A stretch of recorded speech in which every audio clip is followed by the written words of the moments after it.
Hai semuanya, kita lanjutkan kembali ya. Rasio yang berikutnya adalah rasio aktivitas. Nah, di sini sudah dijelaskan pada video sebelumnya jenis-jenis rasio aktivitas. Nah, ini rasio aktivitas ini seringkali juga disebut sebagai asset utilization ataupun turnover ratios. Nah, di sini kita lanjutkan dari soal CZ Corporation ya. Berdasarkan rumus yang ini, mari kita kerjakan satu persatu rasionya. Yang pertama adalah inventory turnover. Inventory turnover itu dihitung dengan cara membagi COGS dengan inventory. COGS di sini berarti HPP. Ini saya pakai dua istilah biar kalian ini ya tahu bahasa Inggris sama bahasa Indonesianya. Nah, COGS di soal ini adalah 1350. Kita tuliskan dibagi dengan inventory. Inventory pada soal ini adalah persediaan 450.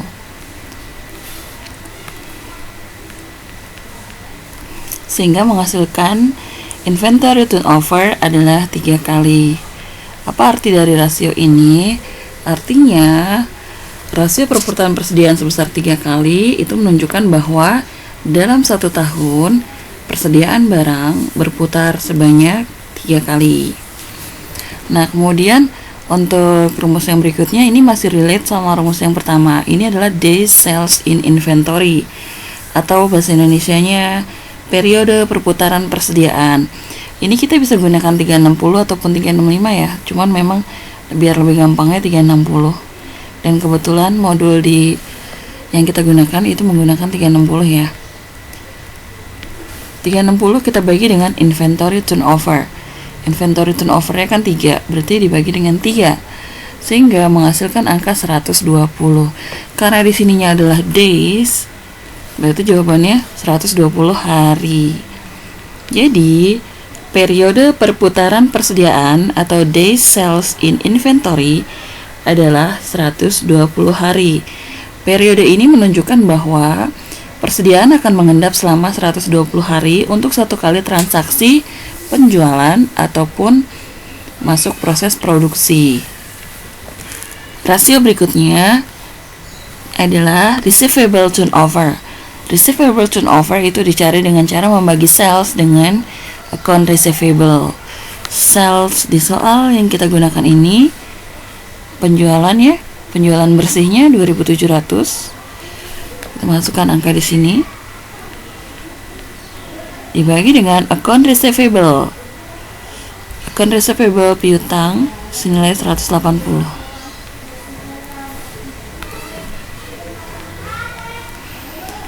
Hasil pembagian ini menghasilkan angka 15 kali ya. Receivable turnover ini menunjukkan bahwa dalam 1 tahun perusahaan memberikan piutang sebanyak 15 kali. Nah, berarti semakin tinggi nilai perputaran piutang, maka semakin efektif manajemen perusahaan dalam mengelola piutang. Ya, sama ini juga tadi ya. Semakin tinggi inventory turnover menunjukkan bahwa semakin baik perusahaan, semakin efektif perusahaan atau manajemen dalam mengelola persediaan.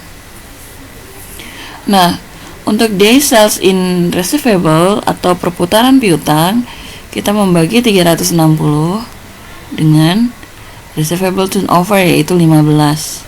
Hasil menjadi 24 hari.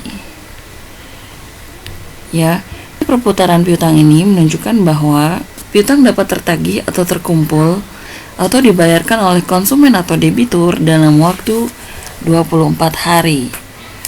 Selanjutnya, rasio yang kelima yaitu total asset turnover. Total asset turnover itu dihitung dengan cara membagi sales dengan total aset. Sales yang kita pakai di soal ini adalah 2.700 dan total asetnya adalah 4.510.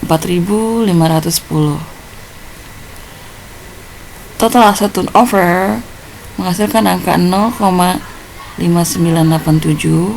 Ini kalau dibulatkan menjadi 0,60 ya. Total asset turnover ini menunjukkan bahwa dalam 1 tahun penjualan dalam 1 tahun penjualan perusahaan itu sebesar 0,6 kali dari total aktivanya. Nah, semakin banyak penjualannya, ini akan mengakibatkan total asset turnover-nya akan semakin besar pula dan akan semakin efektif ya. Rasio total asset turnover yang kecil menunjukkan bahwa manajemen kurang efektif dalam memanfaatkan total asetnya untuk menciptakan penjualan. Nah, ada juga yang menggunakan pembaginya adalah fixed asset, di mana rumusnya fixed asset turnover itu adalah sales dibagi dengan fixed asset. Kita hitung ya. Salesnya di sini adalah 2.700, kemudian dibagi dengan total fixed asset. Fixed asset di sini 3520. Nah, 3520 kita taruh di sini.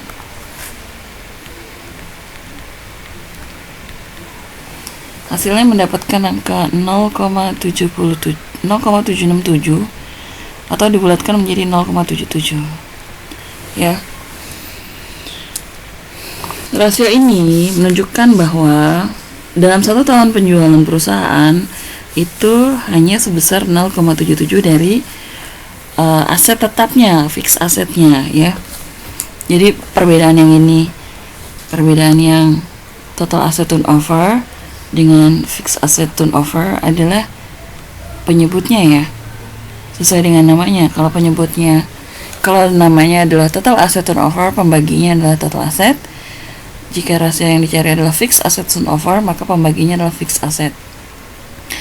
Selanjutnya, pada buku yang lain juga saya menemukan yang namanya capital intensity. Capital intensity itu kebalikan daripada rumus total asset turnover. Jadi dia total asetnya di atas dibagi dengan salesnya di bawah. Perhitungan ini menghasilkan angka 1,67 sekian-sekian dibulatkan menjadi 1,67 ya. Artinya apa? Artinya dengan kondisi penjualan yang ada, maka akan didapatkan nilai sebesar total aset jika penjualan itu sebanyak 1,67 kalinya. Ya, inilah rasio-rasio aktivitas yang kita pelajari kali ini.